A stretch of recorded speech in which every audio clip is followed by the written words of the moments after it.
Hi, this is Ewok here. This is the AT for CZC, or hiking the Appalachian Trail for Comfort Zone Camp. This was a fundraising project which became more about spreading awareness by attempting a thru-hike of the Appalachian Trail. It was about trying to make a difference, and it was about following passions, and it was about creating a challenge, a personal challenge, and in doing so, taking a life-changing adventure.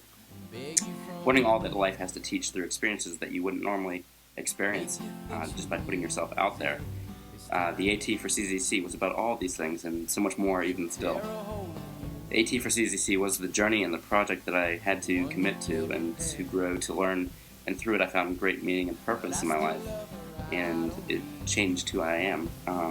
The aim of this slideshow is simply to share some of these experiences, the most valuable lessons that I learned. I want to share them with you, and while hiking the AT is a very personal experience and everyone gets something different from being out there, the trail has many universal truths that all hikers experience and go through. What the AT for CZC has meant to me, this has been without a doubt the happiest year of my life, and in fact it's been well over a year that I've spent every day and every night living and breathing for this cause. It has become my life, and in sharing this slideshow, I hope to bring some closure to this journey and my experience.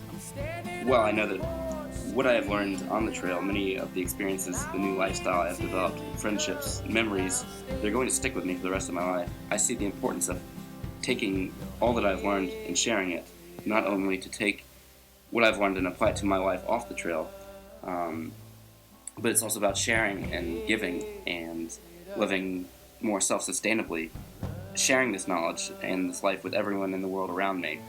I hope this slideshow begins a realization, and I hope I can give some insight or inspiration to others and all things that I have seen, experienced, and learned throughout the course of this 7-month journey. After all, this was a shared experience the whole way through. From the start, and none of it could have been done alone. The experience of hiking the Appalachian Trail needs to be shared and expressed for all that care to listen. I also hope to give you a glimpse of what a thru-hike on the Appalachian Trail looks like, and I hope this may inspire you to take a similar journey. While it was the happiest year of my life, it was without a doubt the hardest year of my life. But the life lessons for which the trail has to teach are about as infinite and vast as the mountain range itself, and just about as unpredictable as the weather. One has to have an open mind and an open heart, and it's through listening a little closer and seeing things a little more clearly. And all these things will happen naturally once you embrace nature and the fact that life as we know it is actually pretty unknown. The AT for CZC started long before my feet hit the trail. It was after November's 2011 Virginia Comfort Zone Camp that the seed was really planted in my mind. And the idea, it came about after talking with Virginia volunteer John Emmond, who was planning on doing some fundraising for Comfort Zone Camp. He inspired me to do the same, to take on a new role with Comfort Zone and be more proactive about the things you care about. But I had wanted a challenge in my life for some time. I had been thinking about attempting a thru-hike for at least a year prior to my leaving from Springer Mountain, and I knew that that is where I needed to be. I had to take that adventure the mountains were calling me, and I wasn't going to be fulfilled or genuinely happy until I returned. There's a certain feeling when you are where you believe, where you're meant to be, and so with my desire to give back to Comfort Zone Camp and my desire for hiking and building, both these desires building inside me, it just clicked that night that through hiking the Appalachian Trail, that 2,184 miles of mountain trail running from Georgia to Maine, was the only answer, and it had to be done for Comfort Zone Camp. My mind was made, and I first drafted the letter for sponsorship, and it was as a New Year's resolution. Hiking the trail was my New Year's resolution, and until this slideshow is released, I have devoted all of my time and energy this past year to the AT for CZC. It was not a vacation. It was the hardest thing I've ever done, and it was not a job. It was much more than a job. It was my life, and I've spent everything I have had, and I put everything into it. Hiking the Appalachian Trail for Comfort Zone Camp is the most defining and most important action I have ever taken in my life. I am a different person entirely than who I was before this journey, and I have so many people and so many different experiences to thank for that. It was simply about following passions and creating a challenge for myself that could possibly help me to grow and learn and to become a better person. I figured I would do just about anything for Comfort Zone, and where my mind was, I guess, before the hike, the mental preparation I went through before the hike was almost as intense, but not nearly as while I was on the hike itself. I was actually able to prepare myself mentally for the journey very well. I did this and doing as much planning and thinking of the different scenarios in your mind as it will tend to wander before any big life transition. However, at the last minute, I realized how silly it was to try and plan a journey with seemingly infinite variables of things that could potentially happen. And so I scrapped every plan for the hike that I had, and my mind was completely open and willing to embrace the unknown.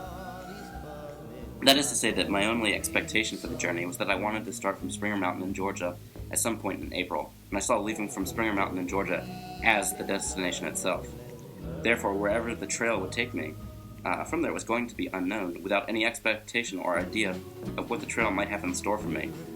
In the back of my mind, I hoped that I would be able to do the whole trail and to get to Katahdin at some point.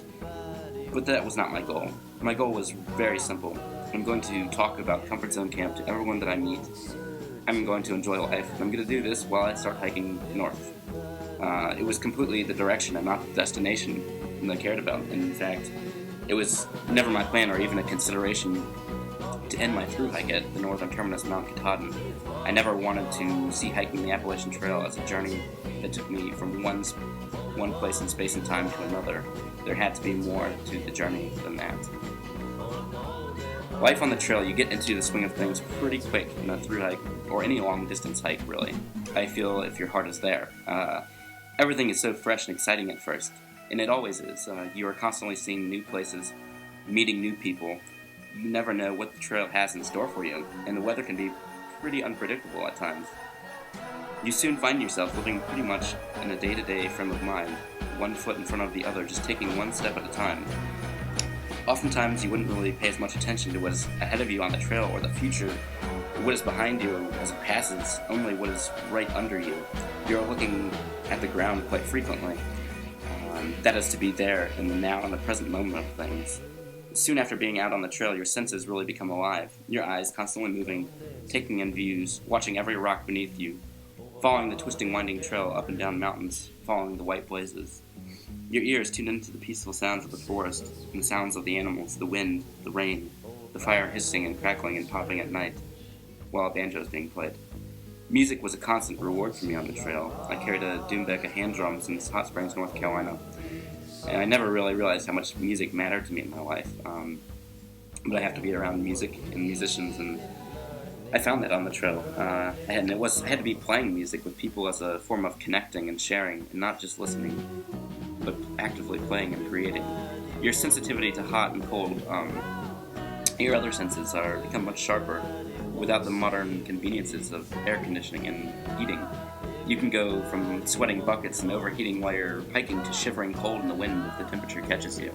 Your body, muscles, and joint, there's pain all the time. Your senses of smell sharper too, as you take in all the fragrances of the trees and the flowers as you're constantly moving and passing through.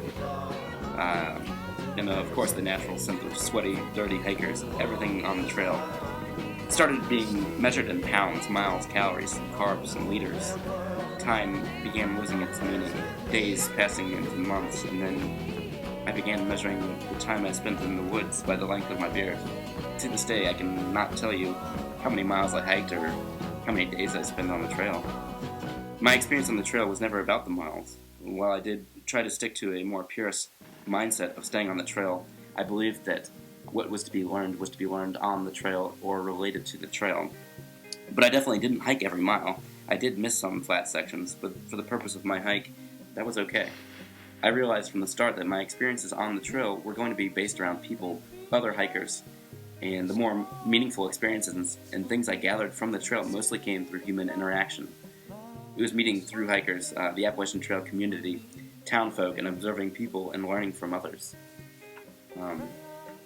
Sacrificing comfort in exchange for freedom, I found that the more I was willing to let go of, or rather, the more of a realization that yes, it is uncomfortable, living in the natural world. It is uncomfortable sleeping on the ground and eating bugs while you're hiking and being sweaty, nasty, and dirty, and feeling like the bottom of your sock after a 20-mile hike. But if you can let go of initially what you think comfort is, what does it mean being comfortable anyway? I would much rather be free than comfortable. You seek comforts in things that you never thought. In this way, comfort becomes less of a physical state and more of a mental state. And as far as the physical aspect of comfort goes, however, you just have to get comfortable with constantly being uncomfortable. Every day there is some pain.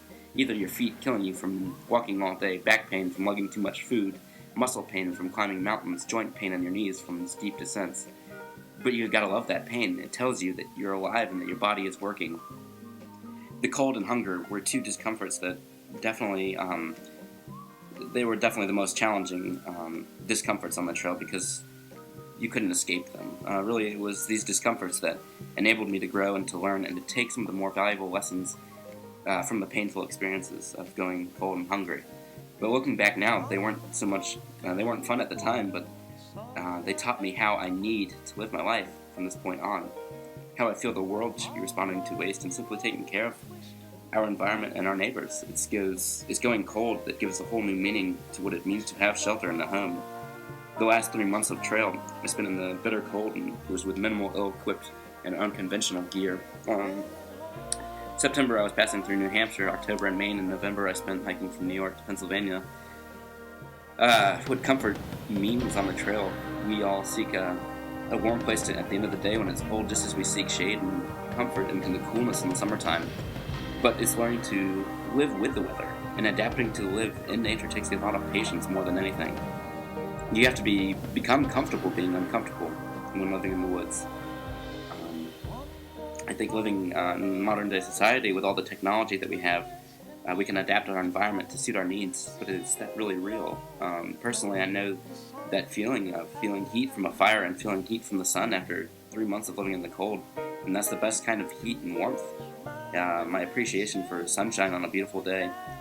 I guess I've learned to appreciate things that I once took for granted, and the times I learned the most were, and the most important realizations that I came from the hardships on the trail. Whether it was struggling to stay warm or going hungry, but I was never alone. It was a communal feeling, and it was a communal willpower that got us through. It was through our hardships that forced us into action, into thinking and acting with creative minds. We were able to overcome these obstacles. For instance, Houdini and I would heat up rocks in the fire at the end of the day, put inside of our sleeping bags, and use as pillows and to warm our feet. It was hunting chipmunks in the 100-mile wilderness when we had all but run out of food. We depended on each other to watch out for each other and to pick each other up mentally when down. The dependence we found for one another was pretty amazing. And it was while traveling with Soulman Lightning Jack Traveler on Far East Coast that we cooked almost every meal out of the hat. It was an aluminum pot we had found on Smarts Mountain. But we all shared food. We threw in together, and it was a much more meaningful. Even when we were hungry most of the time, and it wasn't enough food for the difficulty of the terrain made it so that it didn't really matter even if we had carried more food, because you would be carrying that weight and you would be burning more energy. The fact is that hiking through New Hampshire and Maine is very physically and mentally strenuous on your body, and your body's breaking down by the end, or at least mine was. The dependence thru-hikers have for each other when traveling in groups was taken even to a more extreme in the last month and a half, as seen between Houdini and I, and traveling from New York through Pennsylvania in the bitter cold. We wouldn't have been able to stay on mentally without one another. Until our last day on the trail, we wouldn't have made it off the trail alive, one without the other. I've realized the importance of having a home is not for me, but when I have one again, and this doesn't need to be a home, and more of a shelter or a house, I realize the importance of opening up your living situation to others who are without. Just as the constant hunger in New Hampshire and Maine forced me to realize how much we waste, and how important it is to be more conscious of our own waste and to eliminate, to share. Is it really just to share our food if we have more than we need, because we can always afford to give a little of what we have to someone who is with a greater need. This should be every person who is capable of giving's responsibility, and especially every American's duty and responsibility to take a little less and to give a little more, because we can. But getting back to comforts on the trail, and what it means to be comfortable, besides physically being uncomfortable all the time, you see being comfortable in a different light. Take comfort in the company you surround yourself with, whether it be comfort in traveling with other hikers or taking comfort in the solitude and beauty of nature, taking comfort in the simplicity of trail life. Being physically uncomfortable for 7 months was actually a really easy sacrifice when exchanged for the pure freedom of mind and spirit that the trail provides, as well as all the beauty that can be seen in nature, as well as the pureness in relationships between people on and off the trail. I've learned to do all things through love? Isn't it understanding and acceptance that we all need and all seek in our social lives? Aren't these the circle of friends and family that we feel most comfortable being around?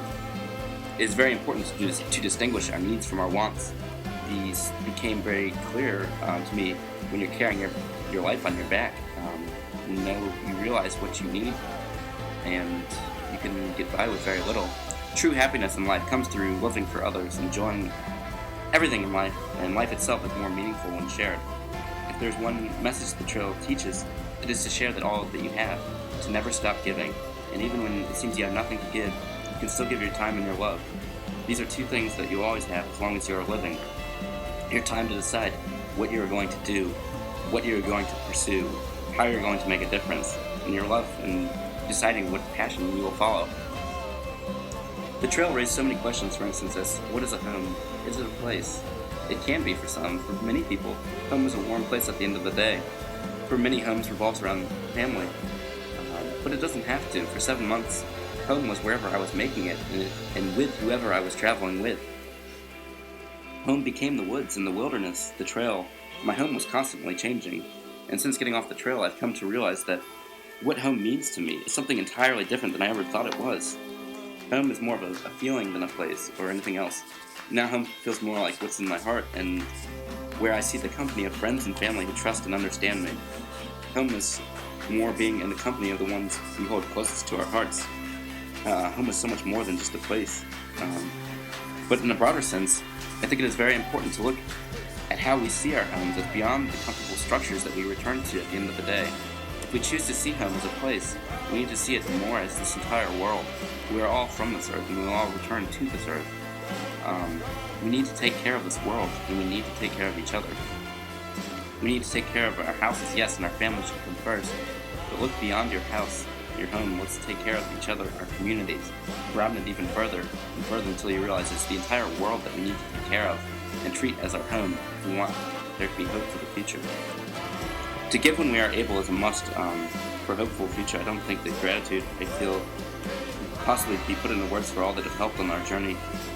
I now know all that I need in my life, and in doing all these things while, keeping an open mind and an open heart, living self-sustainably is very important to me now. It's become a lifestyle and a part of me, and while I have much to learn in becoming more self-sufficient, I am aware now, and that is where it begins. I feel much more conscious of my own impact on this earth, and I will strive from here on out to protect nature and to take care of my neighbors.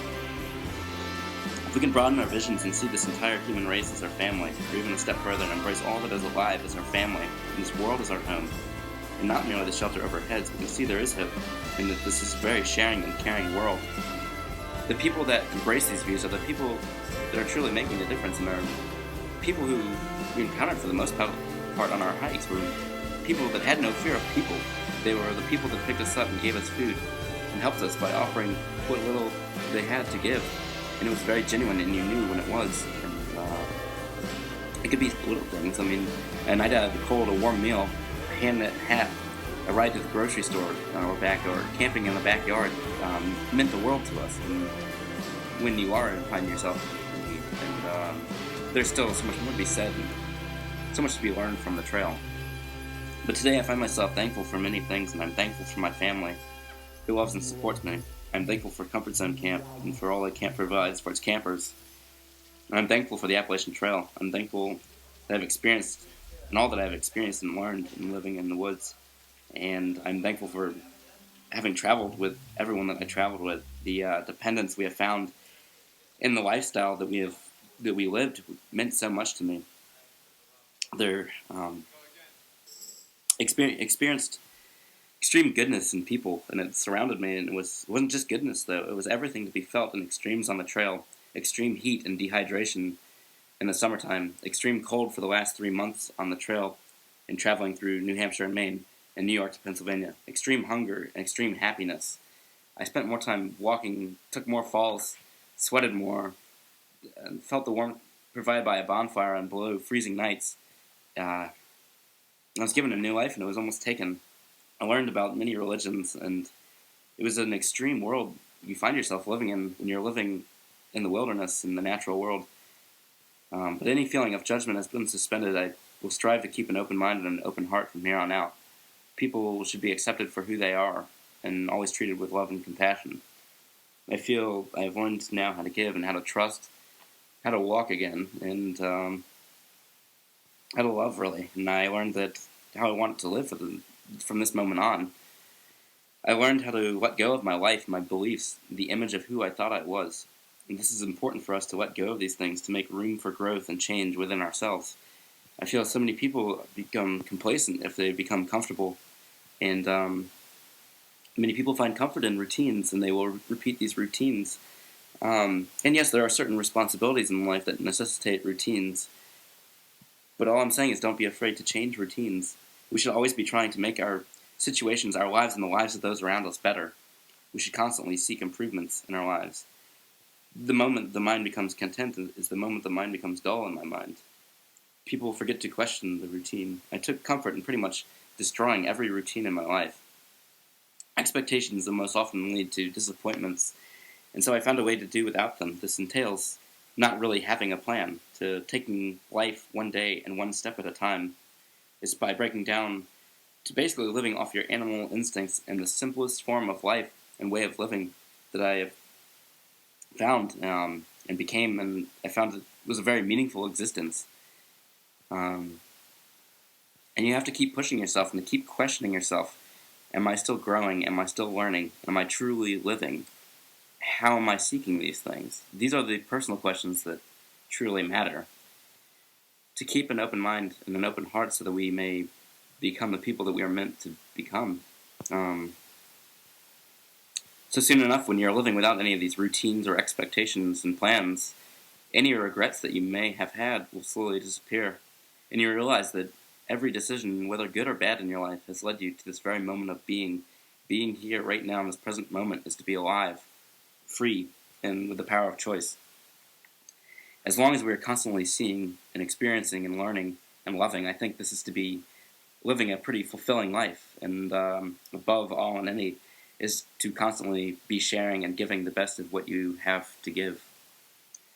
So all this being said, this is just the beginning. This is just a glimpse of what life on the trail and what the AT for CZC was all about. It was about finding connection with the natural world and everything to be one under the sun. It was taking the love and energy that was given to me and all the support and carrying that love for 2,000 miles and sharing it with everyone along the way. It couldn't have been done alone, and it had to be shared. It was still meant to be shared. Lastly, I want to thank everyone and that helped me out along the way. And so I created this wooden sign yesterday just for AT for CZC gives its heartfelt thanks and gratitude to Houdini, Jaybird, Crazy Beard, Too Tall, Low Profile, Lightning Jack, Soul Man, Traveler, Far East Coast, for all those who I had the honor of traveling with, and for whom I wouldn't have stayed on the trail or gotten off. Especially above all to my family, my brothers, for helping me with the slideshow and for the blog, and for my parents who supported me the whole way through. My comfort zone camp, family, my little buddies, and for everyone who supported the AT for CZC through first giving or by making a donation. Thank you. To Angela, Soul Sister Tilly, who provided us with the feast, the resupply, medicine when we were sick, and clothes when we were cold. Thank you, Angela, for being the most giving trail angel from Georgia to Maine. A special thanks to the Clancy family who invited Houdini and I to Thanksgiving feast. For being with family, it meant so much to us, and I'm so grateful for that day. And thank you for the hat of the constant remembrance, and I will always remember that day and what that meant to me. Thank you to True Brit and for all that you do for thru-hikers at the dojo, and thank you Terry and Mary Hill, and Vicky and Pat who run the Doyle. Thank you to trail angels everywhere from Georgia to Maine, the ATC, the AMC, trail maintenance groups, Curtis and Maria from Standing Bear Farm. Thank you Spanky from Harper's Ferry, and Chesty for giving us shelter from the storm on the Shenandoah. Thank you to Dr. Raisin and the Hog Choker, and Ben and Adam Falcon, the Fuqua, Cosmo, the George, and Krugermeister families, and my own family for hosting us all. Thank you to John Waldron, to Clay and Meredith, to Chris and Megan Nord, Zach from MRMC, and Diane, and everyone in the emergency department at MRMC. Thank you. And thank you to everyone at St. Francis, and Tom Lavardi, and anyone and everyone that picks up hitchhikers, the town of Hanover, New Hampshire, and the whole state of Maine. Thank you. To Heather and Jenny, thank you, and Sam and Ryan, the chosen one, and thank you. Whoever invented ice cream, thank you. To Flapjack and all of the AT community, Superman, thank you. To everyone I cross paths with, thank you. Thank you for taking the time. I need you at home, 'cause if you ain't behind my door, then I ain't got a home anymore. Would you write, would you call back, baby, if I wrote you a song? I've been gone, but you're still my lady. I need you at home.